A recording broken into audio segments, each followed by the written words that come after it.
Because the name suits you. One soul, my son. One hunt in the name of revenge. You will hunt one shining soul when all others turn their backs on vengeance. Talos had called to her from the darkness. He'd called the assassin's name, spoken in a whisper that emerged as a crackle of vox. Shen, he hissed. The assassin broke into a run. Talos followed. The others would follow later, when the shock broke, when their tawdry and infantile ambitions overcame their grief, when they would look at the body of their slain father and weep not for his death, but for the fact his relics were taken from their greedy grasp. Talos cared for none of this. The imperial bitch had murdered his father, and she was going to die for it. This was the age before Aurum. In his gauntlet he gripped a chainsword, gearing it into howling life as he pursued her. Although bareheaded, his vox speed was in place. The shouts of his brothers transmitted with punishing clarity. Does he hunt her? Brother, do not do this. You defy the father's last wishes. Talos let them rant and rage. The hunter had no concern for anything beyond his prey. Bolts streaked past her as he fired, and she dodged in blurs of dark lightning.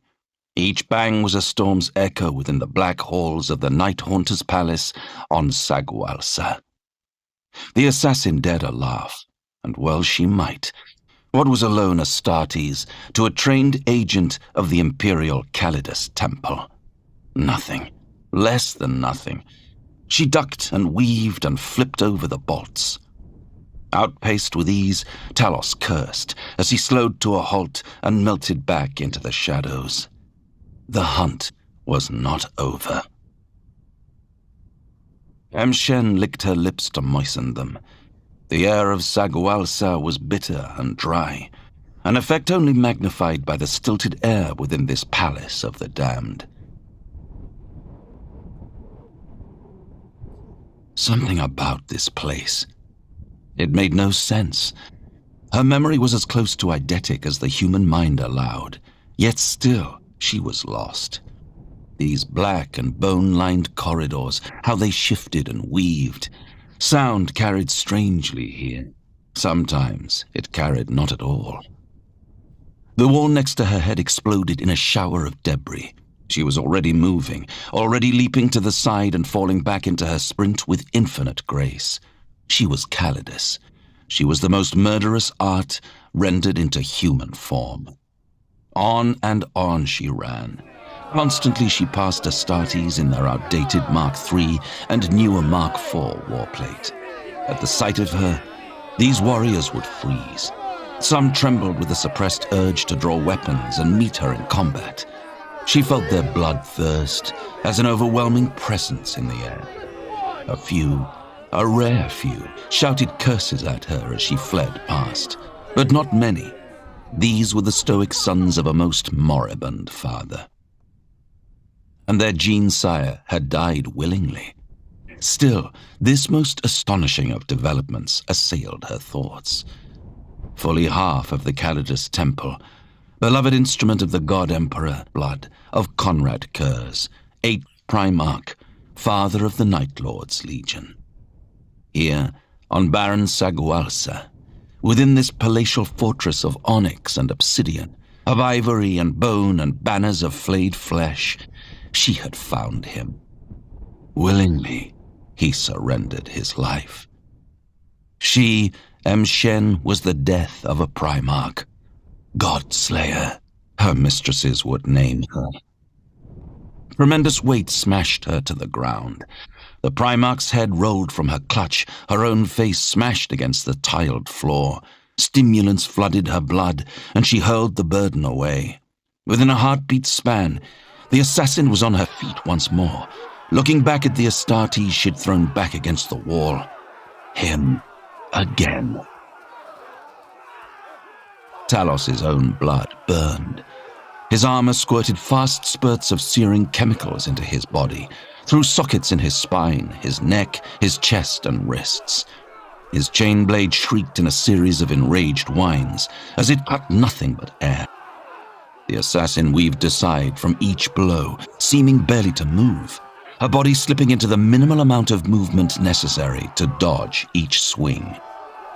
The assassin's blue eyes, the blue of seas long boiled away on terror, regarded him with fading amusement. She had nothing to say to him, and no reason to fear him, Astartes or otherwise. She was an imperial assassin. She was the limit of human Talos's blade edge nicked her black weave armor, slashing a cut in the sin skin over her bicep. Eyes wide in alarm, she made a diving roll to the side, grabbed the trailing black hair of the Primarch's head, and sprinted away faster than any Astartes could hope to follow. Talos watched her go. The voices of his brothers were heated in his ear. Even his brothers within First Claw railed at him for this most disrespectful of disobediences. "The hunter chose this fate," Vandred screamed. "Talos, this was his final wish," Syrian implored him. "She must escape back to Terra." Talos moved back into the shadows, a crooked smile on his face. His voxlink screamed in 100 tinny voices, others now joining the raging arguments. The sons of Night Haunter had recovered their desperate ambitions quickly enough. Acerbus, Halaska, Sahal, and the others. The other captains, the other chosen. Talos heard them whining and raging in his ears, and he found himself smiling at their furious and helpless disbelief. "She has taken his signet ring," one stormed. "His crown," another wailed like a lost child. "Our father had not foreseen this," one of them said. And then the ultimate hypocrisy. They demanded the entire legion do now for greed what they had been cursing Talos for attempting in the name of vengeance. "She must be slain for this," they cried. "She has transgressed against us all." The names of legion relics stolen from their rightful inheritors was a litany Talos had no desire to listen to. He tuned out their voices, so suddenly full of righteous indignation.